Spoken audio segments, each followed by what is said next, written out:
This is a review of the Webb WEHC600 petrol hedge trimmer. I'd owned my Ryobi hedge trimmer for maybe 15 years or more, and it had given brilliant service. Unfortunately, at the end of last season, it broke down. It just stopped working. The recoil mechanism wasn't working properly, and this is because the flywheel had become damaged. I bought a new second-hand flywheel and replaced it.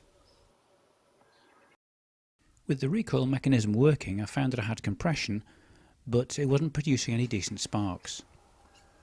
This is why I then replaced the spark plug. Still no decent sparks.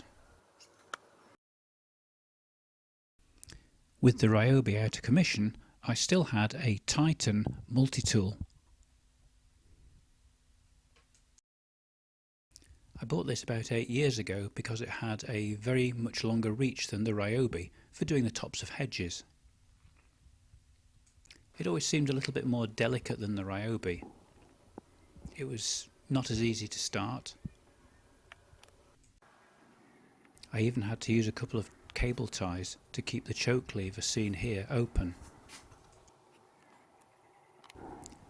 I also had to replace the primer bulb, and eventually I had to get a new carburettor for it as well.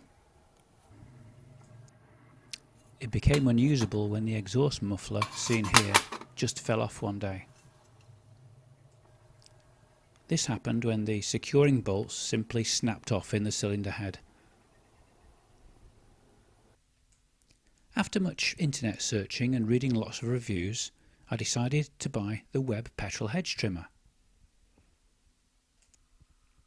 Apart from actually working, it also had a few other advantages over my other two old hedge trimmers. The Webb trimmer has a special anti-vibration system. It has a blade protector at the end. It's relatively compact, so there are no obvious parts that could snag as you're using it. For first time use, I made up a 40:1 petrol oil mix. I also added some fuel stabiliser in order to stop the fuel from gumming up the carburettor when the machine wasn't in use.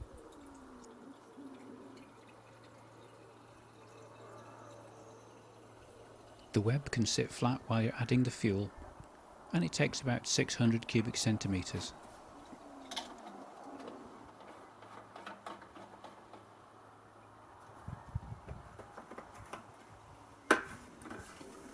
In order to start the hedge trimmer, there are several things that need to be done. The first of these is to squeeze a number of times on the petrol bulb, and this primes the system. The choke needs to be in the on position, as does the contact breaker, and then you simply pull the pull cord 2 or 3 times to get the fuel through. A couple more pulls and the engine starts.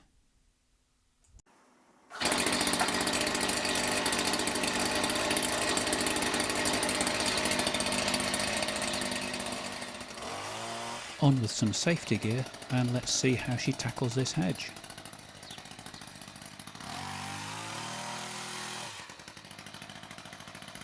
This trimmer is not the lightest at over 6 kilograms when it's full of fuel.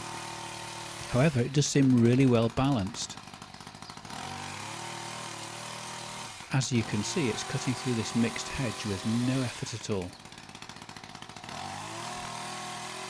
The protector at the end of the blades means that I can get in close to the fence and it's not going to damage the blades or the fence.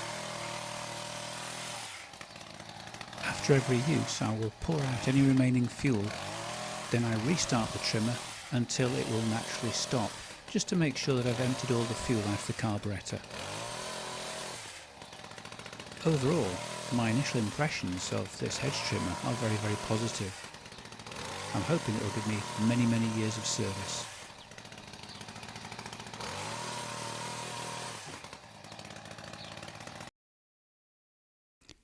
Just a thought, please do be sensitive around wildlife when you're using your hedge trimmer.